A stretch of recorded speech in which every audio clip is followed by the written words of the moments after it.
नमस्कार मित्रांनो, स्वागत आहे तुमचं जॉब गुरु या आपल्या यूट्यूब चॅनलवर. मित्रांनो, गृह मंत्रालय अंतर्गत government of Maharashtra director of forensic science laboratories म्हणजेच फॉरेन्सिक लॅबमार्फत एक नवीन सुधारित जाहिरात प्रसिद्ध करण्यात आलेली आहे. याच्या अगोदरच मित्रांनो ही जाहिरात प्रसिद्ध झाली होती, परंतु नव्याने पुन्हा एकदा जाहिरात आलेली आहे. तर यामध्ये ऑनलाईन अप्लाय कुणाला करता येणार आहे आता त्याची माहिती आपण पाहणार आहोत. ज्यांनी अगोदर अप्लाय केलेले त्यांनाही यामध्ये बदल करता येणार आहेत, परंतु कोणाला बदल करता तेही पाहणार आहोत. परंतु ज्यांनी अप्लाय केलंय त्यांना जर बदल करायचे नसतील तर पुन्हा अर्ज करायची आवश्यकता नाही, डायरेक्टली त्यांना एक्झाम देता येणार आहे. तर बघा मित्रांनो, अशा पद्धतीने ही जाहिरात 2024 मध्ये आली होती. न्याय सहाय्यक वैज्ञानिक प्रयोगशाळा गृह विभाग अंतर्गत ही जाहिरात जी आहे ती दिली जाते.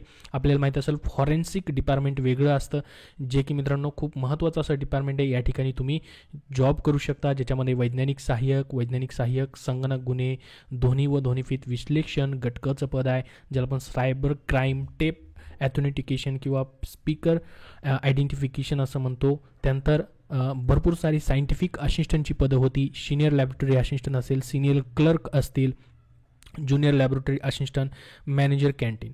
याच्या अगोदर तुम्ही यासाठी अप्लाय केले का? कमेंट बॉक्समध्ये कमेंट करून नक्की सांगा.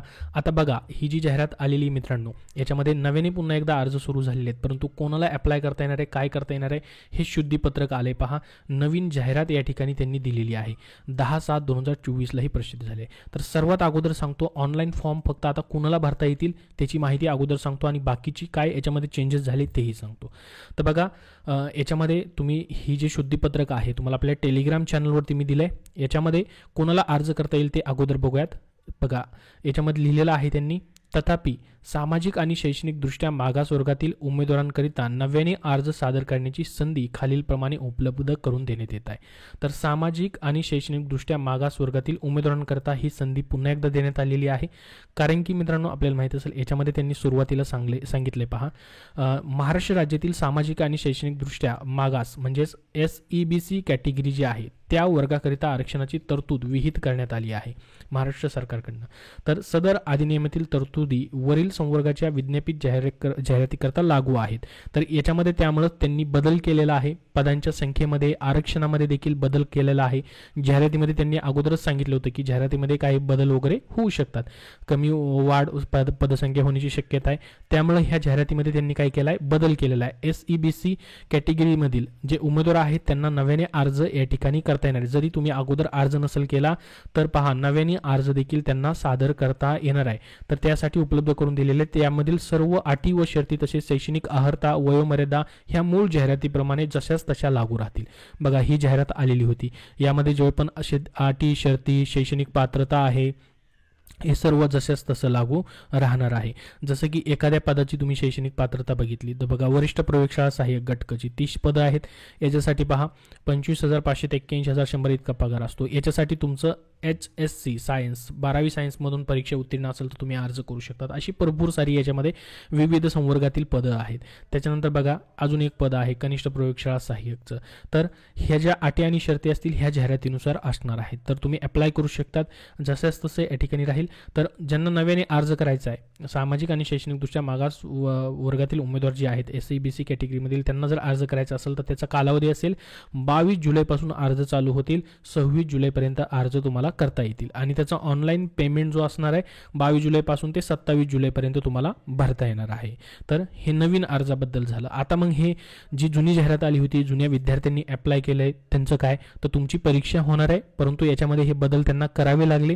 कारण की SEBC वर्गातील आरक्षणाची तरतूद जी आहे या ठिकाणी महाराष्ट्र शासनाने या ठिकाणी त्याच्यामध्ये बदल केलेले आहेत. जे काही झालेले बदल त्यानुसार या ठिकाणी ही जाहिरात बदलण्यात आलेली आहे. तर बघा, तुमची पदसंख्यामध्ये सुधारित तपशील जो आहे, पदांचा कमी जास्त पदसंख्या झालेली आहे. जसं की वैज्ञानिक सहाय्यक घटक हे पद बघू शकता. याच्यामध्ये काय बदल झालेत त्याची माहिती इथं दिलेली आहे पहा.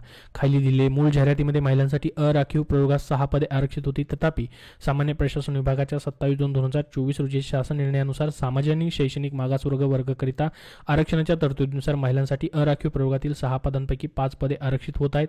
यास्तव महिलांच्या आरक्षणाचे सर्व आवेदनपत्र खुल्या प्रयोगाकरिता ग्राह्य धरण्यात येतील. तसेच अराखीव प्रयोगातील माजी सैनिकांकरिता 3 पदे आरक्षित होती, तथापि 2 पदे उपलब्ध होत आहेत. तर हे असे बदल झालेले आहेत पहा. प्रत्येक पदानुसार वैज्ञानिक सहाय्यकसाठी देखील या ठिकाणी हे बदल खाली लिहिलेले त्यांनी काय काय बदल झालेले आहेत ते. वरिष्ठ लिपिक, कनिष्ठ प्रयोगशाळा सहाय्यक याचे देखील बदल इथे तुम्हाला पाहता येतील. हे सर्व माहिती त्यांनी या ठिकाणी दिलेली आहे. तर आता पहा अजून काय याच्यामध्ये करता येणार आहे. तर बघा, यापूर्वी प्रसिद्ध करण्यात आलेल्या जाहिरातीनुसार वैज्ञानिक सहाय्यक असेल, वैज्ञानिक सहाय्यक, संगणक गुन्हे व ध्वनिफीत विश्लेषण, ही एवढी जी पदांची नावं दिली तेवढ्यांसाठीच बदल झालेले, बाकी पदांसाठी नाही झालेले. वरिष्ठ प्रयोगशाळा सहाय्यक, वरिष्ठ लिपिक भांडार, कनिष्ठ लिपिक प्रयोगशाळा सहाय्यक या पदांसाठी सामाजिक आणि शैक्षणिकदृष्ट्या मागास SEBC या प्रयोगात वर नमूद पदे उपलब्ध होत आहेत. तर बघा, यांच्यासाठी पदं उपलब्ध झालेली आहेत नव्याने पुन्हा एकदा. ठीक आहे, तर हा बदल झालेला आहे. तर त्यामुळे सदर पदांसाठी अराखीव प्रवर्ग व आर्थिक दुर्बल घटक या प्रवर्गात अर्ज केलेल्या आणि सामाजिक आणि शैक्षणिकदृष्ट्या मागास प्रवर्गासाठी उक्त शासन निर्णयात नमूद आवश्यक अर्हता व प्रमाणपत्र धारण करणाऱ्या उमेदवारांना सदर प्रवर्गातून निवडीसाठी पर्याय विकल्प उपलब्ध करून देण्यात येत आहे. तर बघा, जर तुम्ही या ठिकाणी अराखीव प्रवर्ग किंवा आर्थिक दुर्बल घटक यामधून जर अर्ज केलेला असेल अगोदर केलेले आणि सामाजिक शैक्षणिकदृष्ट्या मागास प्रवर्गासाठी म्हणजे SEBC साठी तुम्ही जर या ठिकाणी शासन निर्णयामध्ये नमूद जी अर्हता दिली आहे त्याचे प्रमाणपत्र धारण करत असाल, म्हणजे तुमच्याकडे त्याचं प्रमाणपत्र असेल, तर तुम्हाला आता सदर प्रवर्गातून म्हणजे SEBC प्रवर्गातून जे ऑप्शन्स आहेत ते निवडीसाठी ऑप्शन्स उपलब्ध असणार आहे. तुमच्या फॉर्ममध्ये तुम्हाला एडिटेशन करता येणार आहे, एडिट करता येणार आहे. तर यासाठी ज्या अराखीव व आर्थिक दुर्बल घटक प्रवर्गातील उमेदवारांना सदर आरक्षणाचा लाभ घ्यायचा आहे व ज्यांच्याकडे सामाजिक आणि शैक्षणिकदृष्ट्या मागास प्रवर्गाचे विहित प्राधिकाऱ्यांचे जात प्रमाणपत्र आणि नॉन क्रिमिनल NCL या प्रवर्गात मोडत असल्याचे विहित प्राधिकाऱ्याचे वैध प्रमाणपत्र आहे, त्यांनी dofficial.maharashtra.gov.in या संकेतस्थळावर नोंदणी क्रमांक प्रविष्ट करून त्यांच्या अर्जामध्ये उक्त प्रवर्गात संबंधित विहित तपशील प्रविष्ट करावा. त्यांना बघा, ज्यांनी या कॅटेगरीमधून अगोदर अराखीवमधून, ओपनमधून किंवा आर्थिक दुर्बल घटक प्रवर्गातून अर्ज केलेला आहे त्यांना जर आता SEBC प्रवर्गामध्ये अर्ज करायचा आहे, त्यामध्ये ऑप्शन सिलेक्ट करायचं आहे, तर तुमच्याकडे त्याचं SEBC कॅटेगरीमधून ज्याला आपण सामाजिक आणि शैक्षणिकदृष्ट्या मागास प्रवर्ग म्हणतो त्यांचं या ठिकाणी caste certificate, non criminal NCL आहे, विहित प्राधिकाऱ्याकडून तुम्ही घेतलेला आहे, तर त्याचं तुमच्याकडे आहे, तर तुम्ही या ठिकाणी त्याच्यामध्ये त्याचा क्रमांक अर्जामध्ये प्रविष्ट करू शकता, पुन्हा अर्ज एडिट करू शकता.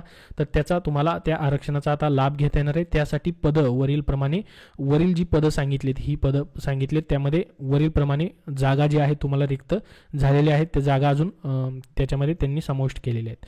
तर यापूर्वी खुला तसेच आर्थिक दुर्बल घटक प्रवर्गाकरिता अर्ज सादर केलेल्या उमेदवारांना आपल्या आरक्षणाबाबत प्रवर्गाबाबत सुधारणा करायची झाल्यास त्यांनीही उपरोक्त कालावधीमध्येच सुधारणा करणे आवश्यक आहे. तर सदर लिंक फक्त अराखीव व आर्थिक दुर्बल घटकात प्रवर्गातील उमेदवारांकरता खालील नमूद कालावधीसाठी उपलब्ध होईल. कोणासाठी असणार आहे एडिटेशन? फक्त ज्यांनी अराखीव प्रवर्गातून अर्ज केलाय किंवा आर्थिक दुर्बल घटक प्रवर्गातून अर्ज केलाय, ती जी कॅटेगरी ज्यांनी सिलेक्ट केलेली ते अर्ज केलेल्या उमेदवारांकरताच फक्त एडिट करण्यासाठी म्हणजे त्यांचंच लॉग इन होईल, त्यांच्यासाठीच लिंक उपलब्ध करून दिली जाईल. कधी होईल? 15 जुलै ते 19 जुलै या काळामध्ये या ठिकाणी त्यांना लिंक ओपन करण्यासाठी दिली जाईल. आणि नव्या उमेदवारांना अर्ज करायचे आहेत SEBC कॅटेगरीमधून सामाजिक आणि शैक्षणिकदृष्ट्या मागास वर्ग प्रवर्गातील उमेदवारांना नव्याने अर्ज करायसाठी बघा, यांना नवीन अर्ज देखील भरता येणार आहे. मी तुम्हाला सुरुवातीलाच सांगितलं या कॅटेगरीमधील उमेदवारांना, तर त्यांना 22 जुलै ते 26 जुलैपर्यंत अर्ज करता येणार आहे. तर उपरोक्त कालावधीनंतर याबाबत कोणत्याही विनंतीची दखल घेतली जाणार नाही. त्याचबरोबर आता तिसरा अजून एक पॉईंट याच्यामध्ये आहे, ज्या उमेदवारांनी महिला, पदवीधर, पदवीधारक, अंशकालीन, प्रकल्पग्रस्त, खेळाडू या समांतर आरक्षण प्रवर्गातून यापूर्वी आवेदन सादर केले आहेत, तर सदर आरक्षित पदं रद्द झाल्यामुळे मूळ जाहिरातीमधील विहित केलेल्या अराखीव पदाच्या अटी व शर्तीची पूर्तता करणाऱ्या सदर उमेदवारांचा अराखीव पदासाठी विचार करण्यात येईल. तर बघा, हे देखील या ठिकाणी ही जी पण पदं होती यांचे रद्द झालेले आहेत, तर त्यांचा या ठिकाणी याच्यामधून अराखीवमधून विचार केला जाईल असं देखील सांगण्यात आलेलं आहे. तर सर्व माहिती या तुम्हाला शुद्धीपत्रकामध्ये दिलेली आहे. ऑलरेडी टेलिग्राम चॅनलवरती मी 10 तारखेला शेअर केलेली आहे, तिथून तुम्ही पाहू शकतात. तर हे सर्व बदल जे आहेत या ठिकाणी माननीय उच्च न्यायालय मुंबई दाखल रीट याचिका क्रमांक जे आहे यांच्या अंतिम निर्णयाच्या अधीन राहून या ठिकाणी आहेत. हे सर्व इथं कार्यपद्धती त्यांनी दिलेली आहे.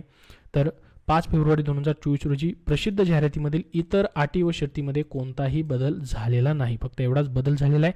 बाकीच्या उमेदवारांनी ज्यांनी अर्ज केले त्यांना टेन्शन घ्यायची गरज नाही, काही एडिटेशन करायची वगैरे गरज नाही. तुमच्या परीक्षा होणार आहेत. हे संपलं की लगेच मित्रांनो तुमच्या परीक्षा होतील. कधीपर्यंत होतील? तर बघा, कधीपासून परीक्षेला सुरुवात होऊ शकते, तर 27/7/2024 पर्यंत ही सर्व प्रक्रिया पूर्ण होईल. ही जे शुद्धीपत्रक आलंय त्यानुसार त्याच्यानंतर तुमच्या परीक्षा ज्या आहेत त्या होऊ शकतात, त्याचे टाइम टेबल येऊ शकतात. तर ही एक महत्त्वाची update DFSL directorate of forensic science laboratories Mumbai यांची जी जाहिरात आलेली होती. विविध ठिकाणी मित्रांनो ही पदं असतात. प्रत्येक महाराष्ट्रामध्ये विविध ठिकाणी फॉरेन्सिक लॅब्स आहेत. आपल्याला माहीत असेल खूप चांगल्या पद्धतीचा हा जॉब आहे. यासाठी तुम्ही नक्की या ठिकाणी तुमचा प्रयत्न करू शकतात. एक्झामसाठी तुमचा अभ्यास चालू राहू द्या. पुणे असेल, छत्रपती संभाजीनगर असेल, विविध ठिकाणी लॅब्स आहेत. नाशिक असेल, नांदेड असेल, कोल्हापूर असेल, धुळे असेल, ठाणे, सोलापूर अशा ठिकाणी ही पदं जी आहेत भरली जात आहेत गटकमधून. अजून याबद्दल तुमचे काय प्रश्न असतील तर कमेंट बॉक्समध्ये नक्की विचारा. हा व्हिडिओ नक्की लाईक करा व शेअर करा आणि पुढील अपडेटसाठी चॅनलला सबस्क्राईब करून ठेवा. धन्यवाद.